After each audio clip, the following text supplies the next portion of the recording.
ఇప్పుడు చూసారా water consistency ఇట్లానే హీట్ చేసింది వాటర్. ఓ 2-3 మినిట్స్ మనం లిడ్ వేసి క్లోజ్ చేసింది వెనక వాటర్ అంతా నస హీట్ చేసాం. So now it is going to cook. ఇప్పుడు మనం ఈ టైంలో ఏం చేయాలంటే మనం గార్లిక్ కొంచెం కట్ చేసి కొట్టి పెట్టున్నాం కదా, ఆ గార్లిక్ని యాడ్ చేసుకోవాలా. దాని వెనుక 2 ట్రిప్ నాస కలబెట్టి పెట్టుకోవాలా. అప్పుడు అది మిక్స్ అవును, టేస్ట్ అంతా గార్లిక్ టేస్ట్ అంతా స్ప్రెడ్ అవును బీట్రూట్కి.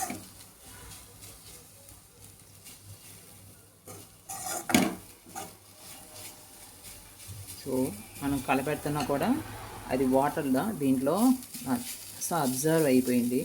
అందుకే మనం ఏం చేయాలి, ఇంకా కుక్ కాల, కొంచెం కుక్ అవ్వాలి. సో ఇంకొంచెం మనము వాటర్ని స్ప్రింకిల్ చేసుకుంటాం. కొంచెం వాటర్ ఎత్తుకొని ఈ మరి స్ప్రింకిల్ చేసుకుంటాం. 2 చుట్టూ స్ప్రింకిల్ చేసుకుంటాం. ఈ మరి స్ప్రింకిల్ చేసినప్పుడు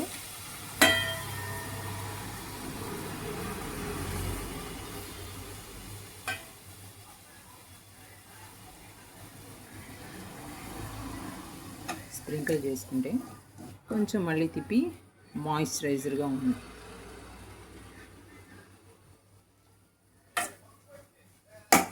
ఇప్పుడు దీన్ని మనం లిడ్ వేసి క్లోజ్ చేసి పెట్టుకోవాలి. 2-3 మినిట్స్ క్లోజ్ చేసి పెట్టుకొని తిప్పి మనము ఓపెన్ చేసి కలపెట్టుకోవాలి. కొంచెం 2-3 మినిట్స్ కలిసి.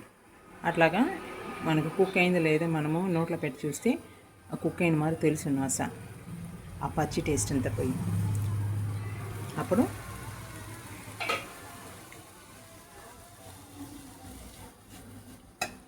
ఇంకా కుక్ అవ్వాలి. ఇంకా 3 మినిట్స్ 4 మినిట్స్ మసా వేయంగవల. అప్పుడు అది మనము రైస్లో కలిపి తిన్నప్పుడు టేస్టీగా ఉంది. సో ఇంకా కొంచెం రెడ్డిష్నెస్ ఇంకా ఉంది అంటే లైట్గా ఇంకా కుక్ కాలేదు అనేసి మనకు గెస్ చేయాలి మరి. సో కొంచెంసేపు లిడ్ వేసి 2-3 మినిట్స్ని ఇప్పుడు కలిపెట్టేస్తాం కదా, లిడ్ వేసి క్లోజ్ చేసి పెట్టుకోవాలి.